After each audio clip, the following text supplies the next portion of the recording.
ایک شخص نے حضور سے کہا کہ حضور مجھے کوئی وصیت کیجئے۔ حضور نے اسے ارشاد فرمایا کہ تو غصہ نہ کیا کر۔ اس نے پھر کہا مجھے وصیت کیجئے، تو آقا کریم نے پھر فرمایا غصہ نہ کیجئے۔ اس نے پھر کہا، یہ بات ایک بار نہیں، اس نے کئی بار حضور سے پوچھی۔ وہ کوئی اور وصیت طلب کرنا چاہ رہا تھا کہ یہ تو ٹھیک ہے، کچھ اور وصیت بھی کیجئے۔ اس سے ایک تو اس شخص کی ذاتی صورتحال ایسی ہوگی، اور دوسری یہ ہے کہ اس نصیحت کی اہمیت کے پیش نظر کہ غصہ جب انسان کو آتا ہے تو وہ مغلوب ہو جاتا ہے اور بہت غلط فیصلے کر بیٹھتا ہے۔ اس لیے بار بار ایک نصیحت پر تاکید کرنا اور اس کا تکرار کرنا اس امر کی طرف توجہ دلاتا ہے کہ ہمیں معاملات کے اندر بہت معتدل رہنے کی ضرورت ہوتی ہے۔ جو شخص غصے کو نافذ کرنے کی طاقت رکھتا ہے، ایک تو ہوتا ہے کہ بندہ غصے سے خود اپنے آپ کو بے چین کرے گا، لیکن اپنے غصے کو نافذ نہیں کر سکتا، غصہ نکال نہیں سکتا، خود پیچ و تاب کھائے گا۔ لیکن یہ وہ شخص ہے جو غصے کو نافذ کر سکتا تھا، اس کے پاس طاقت تھی، لیکن اس نے اس کے باوجود غصے کو ضبط کیا۔ حضور علیہ السلام نے ارشاد فرمایا، قیامت کے دن اللہ تعالیٰ لوگوں کے سامنے اسے بلائے گا، تو اللہ تعالیٰ اسے اختیار دے گا کہ جنت کی حوروں میں سے جس کے ساتھ تم نکاح کرنا چاہتے ہو، جس کے ساتھ تم رہنا چاہتے ہو، تمہیں اس کا اختیار دیا گیا ہے، اس لیے کہ تم نے اپنے غصے کو ضبط کیا، اس کو نافذ کرنے کی طاقت کے باوجود۔ اور ایک روایت حضرت سلیمان بن سرد رضی اللہ تعالی عنہ سے مروی ہے، کہتے ہیں کنت جالسا مع النبی صلی اللہ علیہ وآلہ وسلم، میں حضور علیہ السلام کی مجلس میں بیٹھا ہوا تھا۔ دو لوگ تھے، وہ آپس میں الجھ رہے تھے۔ ان میں سے ایک شخص کا چہرہ غصے سے سرخ ہو گیا، رگیں پھولی ہوئی تھیں، اور ایک دوسرے کے لیے سب و شتم کا ماحول پیدا ہو گیا تھا۔ اللہ کے رسول صلی اللہ علیہ وآلہ وسلم نے ارشاد فرمایا، میں ایسا کلمہ جانتا ہوں کہ اگر یہ کلمہ پڑھ لیں تو ان کا یہ غصہ زائل ہو جائے گا، ان کی جو کیفیت ختم ہو جائے گی۔ اور وہ کیا ہے؟ اعوذ باللہ من الشیطان الرجیم۔ یہ پڑھ لیں تو جو ان کے اندر ہے وہ چلا جائے گا۔ تو لوگوں نے اس شخص کو کہا جس کی رگیں پھولی ہوئی تھی اور غصے سے اس کا چہرہ سرخ ہوا جا رہا تھا کہ تعوذ پڑھو، اعوذ باللہ من الشیطان الرجیم پڑھو۔ اور یہ اللہ تعالیٰ نے قرآن مجید میں ارشاد فرمایا ہے کہ جب غصے سے انسان بے قابو ہو جائے تو اس کو چاہیے کہ وہ اپنے غصے سے باہر نکلنے کے لیے تعوذ پڑھے۔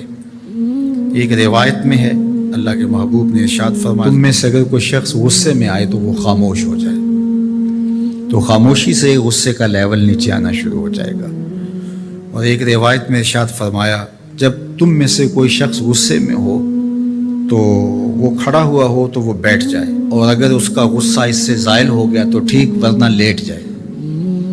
یعنی اگر وہ کھڑا ہو تو بیٹھ جائے، اور اگر بیٹھنے کے باوجود بھی غصہ ختم نہیں ہونے پا رہا تو لیٹ جائے، خاموش ہو جائے، تعوذ پڑھے اور بیٹھ جائے یا پھر لیٹ جائے۔ تو یہ چار صورتیں غصے کو کم کر دیتے ہیں۔ تو غصے کو نافذ کرنے کی بجائے کوشش کرنی چاہیے کہ غصہ جو ہے وہ فروغ ہو جائے، کیونکہ غصے میں انسان ایسے امور کر لیتا ہے کہ بعد میں اس کو سخت پچھتاوا ہوتا ہے۔ اگر کسی شخص کے ساتھ قرآن مجید نہیں ہے، قرآن مجید کے 2 رکوع 4 رکوع آدھا پارہ اگر کسی زندگی میں روزانہ کی بنیاد پہ نہیں ہے تو اس کی زندگی کا نور اس سے روٹ گیا ہے۔ گر تو می خواہی مسلمان زیستن نیست ممکن جز بقرآن زیستن، اگر تو مسلمان بن کے جینا چاہتا ہے تو قرآن کے بغیر ایک لمحہ بھی نہیں جی سکتا۔ تو قرآن کو اپنی زندگی میں اس طرح داخل کر لیجئے گا کہ اٹھتے بیٹھتے چلتے پھرتے تمہارے ساتھ قرآن کی تعلیمات جڑی ہوں، کوئی دن قرآن مجید کی تلاوت سے خالی نہ ہو۔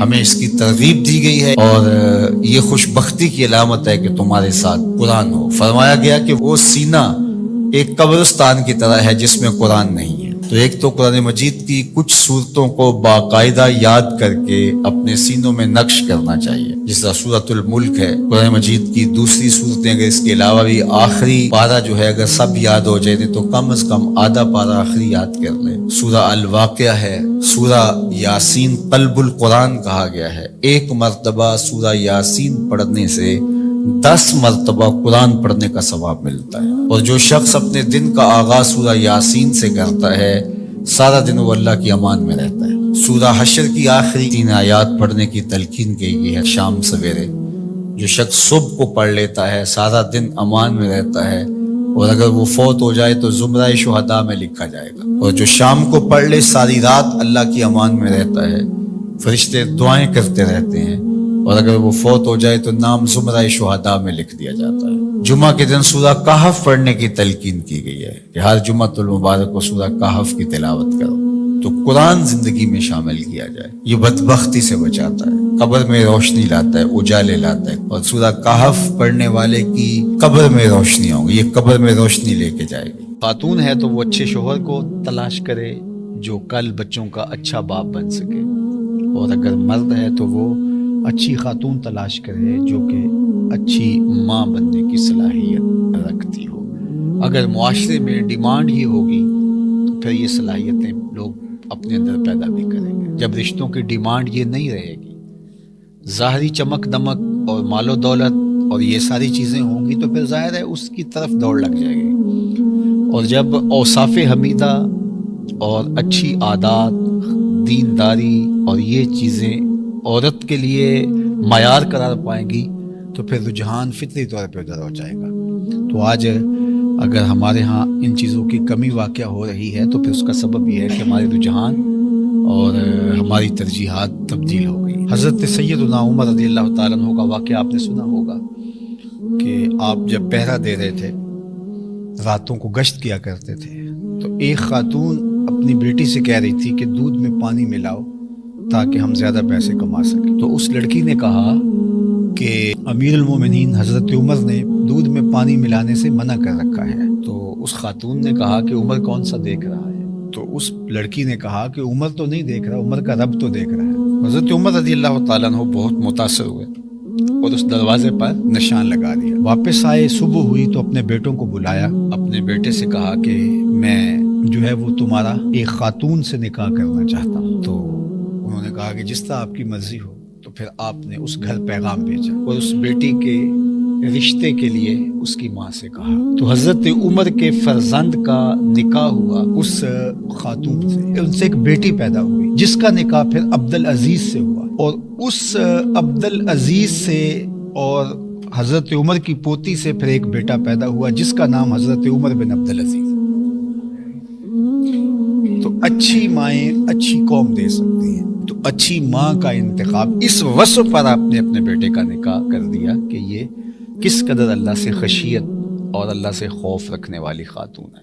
حضور نے ارشاد فرمایا کہ نکاح کیا جاتا ہے 4 چیزوں کی وجہ سے، لمالہا، لجمالہا، لحسبہا۔ کسی کے مال کی وجہ سے نکاح کیا جاتا ہے، حسب و نسب کی وجہ سے نکاح کیا جاتا ہے، اسی طرح جو ہے وہ حسن کی وجہ سے نکاح کیا جاتا ہے۔ پھر فرمایا کہ جو ہے وہ دین کی وجہ سے نکاح کرنے کی پھر تلقین ارشاد فرمائی، اور دین سے مراد وہ خوبیاں ہیں جو دین ہمیں بتاتا ہے، وہ جہاں پائی جائیں۔ فرمایا جس کا اخلاق کو، جس کا دین تمہیں پسند آ جائے اس سے اپنی بیٹی کا نکاح کر دو۔ نکاح کے انتخاب کے لیے 2 چیزیں بیان، جس کا خلق اور جس کا دین تمہیں پسند آ جائے اس سے اپنی بیٹی کا نکاح کر دو۔ ابو الاسود الدؤلی زمانہ جاہلیت کا ایک شاعر گزرا ہے۔ ایک دن وہ اپنے بیٹوں سے کہنے لگا کہ میں تمہارے پیدا ہونے سے پہلے بھی اور تمہارے پیدا ہونے کے بعد بھی تمہارے اوپر بڑے احسانات کیے۔ تو بیٹوں نے کہا کہ ہمارے پیدا ہونے کے بعد کے احسانات تو سمجھ میں آتے ہیں، لیکن ہمارے پیدا ہونے سے پہلے آپ نے ہمارے اوپر احسان کون سا کیا ہے؟ تو ابو الاسود الدؤلی کہنے لگا اپنے بیٹوں کو، اپنی اولاد کو، کہ میں ایک شاعر ہوں، اور شاعر کی طبع کے اندر جو حسن پسندی ہے تو بیوی کے انتخاب کے لیے اس کی اول ترجیح یہی ہونی چاہیے تھی، لیکن میں جب اپنی بیوی کی تلاش میں نکلا تو میں اس خیال سے تلاش کیا کہ جو میرے بچوں کی بہتر ماں بن سکے، تو میں نے اپنے جذبات کی قربانی دے کر تمہارے لیے اچھی ماں تلاش کی، اپنے لیے اچھی بیوی تلاش کرنے کی نسبت۔ تو میرا یہ وہ احسان ہے جو تمہارے پیدا ہونے سے قبل میں نے تمہارے اوپر کیا۔